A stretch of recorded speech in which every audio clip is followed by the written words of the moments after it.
साथियों, जय भीम, नमो बुद्धाय। आज उत्तर भारत के पेरियार ललई यादव के जन्मदिन के अवसर पर आप सभी को हार्दिक मंगल कामनाएं। आज ही के दिन उत्तर भारत में एक ऐसे महामानव का जन्म हुआ था जिसने पूरे उत्तर भारत में ब्राह्मणवादी व्यवस्था के विरोध में एक आंदोलन किया, संघर्ष किया और अपनी पूरी जिंदगी त्याग और समर्पण करके उन्होंने इस देश के दबे कुचले लोगों के लिए आवाज उठाई। साथियों, ललई यादव 1911 में इनका जन्म कानपुर में हुआ था। इन्होंने पहले फॉरेस्ट गार्ड की नौकरी की, उसके बाद उन्होंने पुलिस लिपिक की नौकरी की, सेना में उन्होंने नौकरी की और लगातार उन्होंने संघर्ष किया। फिर जब वो नौकरी कर रहे थे तो उनका जो मन था वो लगातार जो समाज में हो रहे जातिवाद भेदभाव थे उनकी तरफ जाता था और वो लगातार इस चीज़ को देखा करते थे और वो उनके मन में ये विरोध की भावना उत्पन्न होने लगी कि इस देश में असमानता जैसी जो दीवार है, जिसमें किसी को ऊंचा रखा गया है तो किसी को नीचा रखा गया है, उनको ये चीज़ जब लगी तो उन्होंने इसके लिए संघर्ष किया और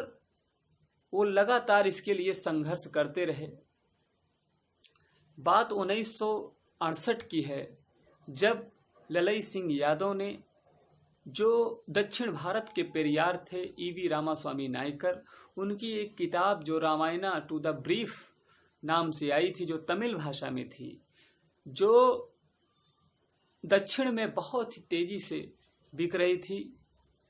लेकिन वो उत्तर भारत में नहीं आ पाई थी और पेरियार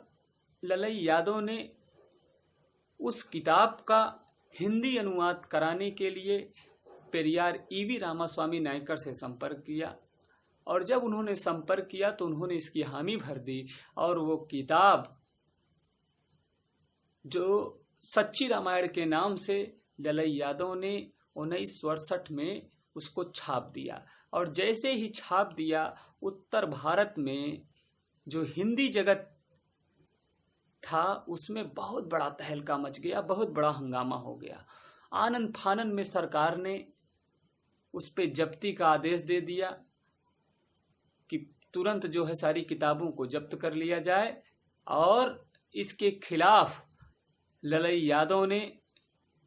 अदम्य साहस को दिखाते हुए अपने संघर्ष किया और कोर्ट में जाकर के अपील दायर की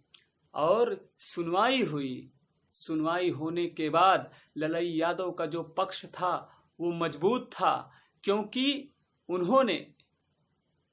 जिसके विषय में लिखा था, जिसके विषय में अनुवाद किया था, उसके बारे में उन्होंने पूरी जो सच्चाई थी उसको दिखाने का काम जो उन्होंने किया था, वो बखूबी उनके जो वकील थे बनवारी लाल ने उसको पूरी तरीके से आर्गुमेंट किया और ये किताब जो जब्त हुई थी उसको इलाहाबाद हाई कोर्ट ने 1973 में जब्ती का आदेश वापस ले लिया और साथ में जो जुर्माना लगाया गया था उसको भी इन्हें देने को कहा गया। और इससे क्या हुआ कि जो ब्राह्मणवादी व्यवस्था के लोग थे, जो मनुवादी व्यवस्था के लोग थे, जिनको लगा कि किसी भी आवाज़ को दबाया जा सकता है, किसी की भी स्वतंत्रता को खारिज किया जा सकता है, तो उन्होंने इस किताब को जब्त कराने का आदेश कराया था। लेकिन इसके खिलाफ माननीय हाई कोर्ट ने उस समय इसको जब्ती का आदेश निरस्त कर दिया। और फिर भी उस समय की जो ब्राह्मणवादी सरकार थी वो सुप्रीम कोर्ट तक गई और लगातार कई वर्षों तक संघर्ष करते हुए ललई यादव, कभी हाई कोर्ट तो कभी सुप्रीम कोर्ट, उन्होंने निरंतर संघर्ष किया और संघर्ष करते करते आखिर में सुप्रीम कोर्ट से भी उनको जीत मिली और जो भी किताबें जब्त की गई थी उसका प्रकाशन होने लगा। और साथ में ललई यादव ने केवल एक किताब नहीं, उसके साथ में उन्होंने जो बाबा साहब अम्बेडकर की एक किताब थी कि सम्मान के लिए करे धर्म परिवर्तन, इस पर भी रोक लगाने का काम उत्तर प्रदेश की सरकार ने किया था और उस किताब को भी जब्त कर लिया गया था। लेकिन माननीय हाई कोर्ट ने भी उसको निरस्त किया उस अपील को, और जब सुप्रीम कोर्ट में याचिका दायर हुई तो उत्तर प्रदेश को सरकार को वहाँ पर भी मुंह की खानी पड़ी। तो सोचिए कि एक व्यक्ति जो कभी बड़े संपन्न परिवार से था और संपन्न परिवार से होकर के निकला, उसने कई जगह पे नौकरी की, फॉरेस्ट विभाग में नौकरी की, सेना पुलिस में नौकरी की, और नौकरी करते करते उनको हर जगह पे ये चीज़ महसूस हो रही थी कि कहीं न कहीं इस देश की जो व्यवस्था है वो इस देश की व्यवस्था में असमानता है, ऊंच नीच है, भेदभाव है और इसके खिलाफ संघर्ष किया जाना जरूरी है। और इसके लिए उन्होंने निरंतर संघर्ष किया, संघर्ष करते रहे और इसी संघर्ष को करते करते उनकी पत्नी भी बहुत कम उम्र की आयु में ख़त्म हो गई और साथ में उनकी जो एक बेटी शकुंतला थी वो भी उनका साथ छोड़ करके चली गई। लेकिन फिर भी ललई यादव जैसा अदम्य साहस वाला व्यक्ति, उसने कभी हार नहीं मानी और वो लगातार लड़ते रहे। इस जो ब्राह्मणवादी व्यवस्था है इसके खिलाफ लगातार वो संघर्ष करते रहे। उन्होंने उस समय त्रिवेणी संघ नाम से पुस्तिका आई, पत्रिका आई, और जब उसके लेख उन्होंने पढ़े तब उनको ये पूरी चीज़ें समझ में आ गई कि आखिर में इस देश में कुछ लोगों को जाति और वर्ण के नाम पर उनके साथ भेदभाव और अन्याय और अत्याचार किया जाता है। इसलिए उन्होंने इस बात को ठान लिया कि हमें पूरा जीवन अपना जो है दलितों पिछड़ों को आगे बढ़ाने में, उनको आगे बढ़ा करके उनको शासक बनाने में करना होगा। इसके लिए उन्होंने लगातार प्रयास किए और इस देश की जो ब्राह्मणवादी व्यवस्था थी उसके खिलाफ लगातार उन्होंने संघर्ष किया। ललई यादव ने जो किताब बाबा साहब अम्बेडकर की सम्मान के लिए करें धर्म परिवर्तन, उसको भी उन्होंने कोर्ट से निरस्त, जो जब्त करने का आदेश उत्तर प्रदेश सरकार ने दिया था उसके खिलाफ उन्होंने उस किताब को अपील दायर की और बाकायदे उस किताब को जो जब्ती की गई थी उसको फिर से प्रकाशित किया गया। ललई यादव की जो छवि थी वो एक अदम्य साहस जैसे व्यक्ति की थी और उन्होंने इस देश की जब व्यवस्था, ऊंच नीच भरी व्यवस्था को देखा तो उन्होंने बाबा साहब अम्बेडकर की राह को पकड़ने का काम किया और बाबा साहब अम्बेडकर के राह पर चलते हुए उन्होंने 1900 बाबा साहब अम्बेडकर के साथ ही धम्म की दीक्षा वो लेना चाहते थे लेकिन वो नहीं लिए। और उन्होंने जब पेरियार रामास्वामी नायकर के मरने के बाद उन्होंने 1967 में लगभग जो है जा कर के बौद्ध धम्म की दीक्षा ली और अपने नाम से इस तरह से वो ब्राह्मणवादी व्यवस्था के विरोध में थे कि अपने नाम से उन्होंने यादव शब्द हटा दिया और वो ललई बौद्ध बन गए। और जहाँ भी वो मंच पे जाते थे, जहाँ भी वो बोलते थे, वो कहते थे कि जब तक हमारे अंदर जातियाँ हैं तब तक हम कभी एक नहीं हो सकते हैं, इसलिए जाति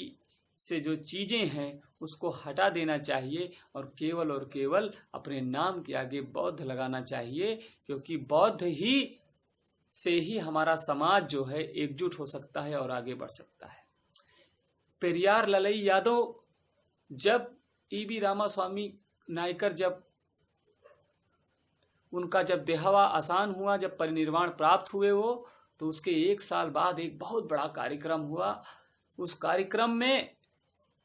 बहुत दूर दूर से बुद्धिजीवी आए थे और उस कार्यक्रम में जाकर के ललई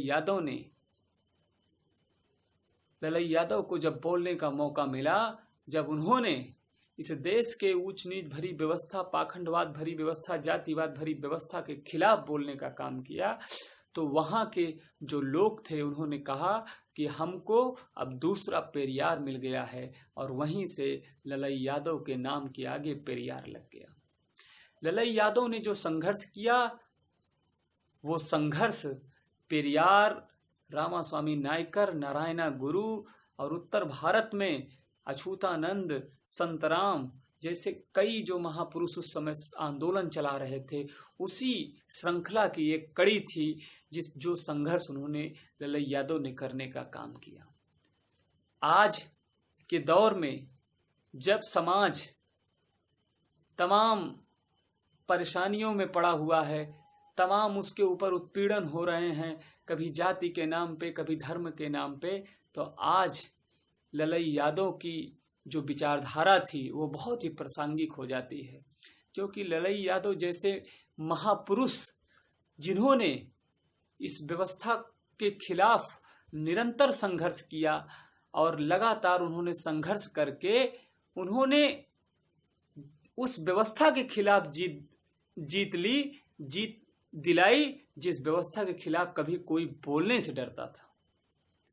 जिस राम के खिलाफ कोई लिखना नहीं चाहता था, उस राम के खिलाफ जो है उस समय किताब को छाप देना बहुत बड़ी बात थी। तो ललई यादव ने जो संघर्ष किया, जो कार्य किया, शायद ही कोई व्यक्ति कर सकता है। आज के दौर में ललई यादव की जो विचारधारा है वो बहुत ही प्रासंगिक है। बाबा साहब अम्बेडकर के साथ कंधे से कंधा मिलाकर चलने का उनका जो प्रयत्न था वो भी उन्होंने लगातार किया और पूरी जिंदगी अपने संघर्ष करते रहे। जहाँ भी थे, जब वो पुलिस विभाग में थे तो वहाँ भी एक बार भेदभाव का मामला हुआ था, उसके खिलाफ भी उन्होंने आवाज़ उठाने का काम किया था। तो सम्मानित साथियों, आज ललई यादव का जन्मदिन है और इस जन्मदिन के मौके पर हम लोगों को ऐसे महापुरुष जिसने लगातार अपने जीवन में संघर्ष किया और इस ब्राह्मणवाद के विरोध में, ऊंच नीच के विरोध में, जातिवाद के विरोध में उन्होंने लगातार आंदोलन चलाए और चला करके लोगों को जागरूक किया और जागरूक करके समाज को बताने का काम किया कि कोई भी छोटा नहीं है और कोई भी बड़ा नहीं है, सभी एक बराबर हैं। ललई यादव और पेरियार रामास्वामी नायकर की जो विचारधारा है वो बहुजनों के हित के लिए है। बहुजनों ने निरंतर संघर्ष किया और इस विचारधारा से ही हमारे जो श्रृंखला जो चल रही है हमारे महापुरुषों की, उसने इस विचारधारा को खड़ा करने का काम किया। तो आप सभी को बहुत बहुत साधुवाद इस जयंती के मौके पर। इस और आने वाले दिनों में हम लोग फिर एक नए कार्यक्रम के साथ हाजिर होंगे। बहुत बहुत आपका साधुवाद। जय भीम, जय भारत, जय ललई यादव।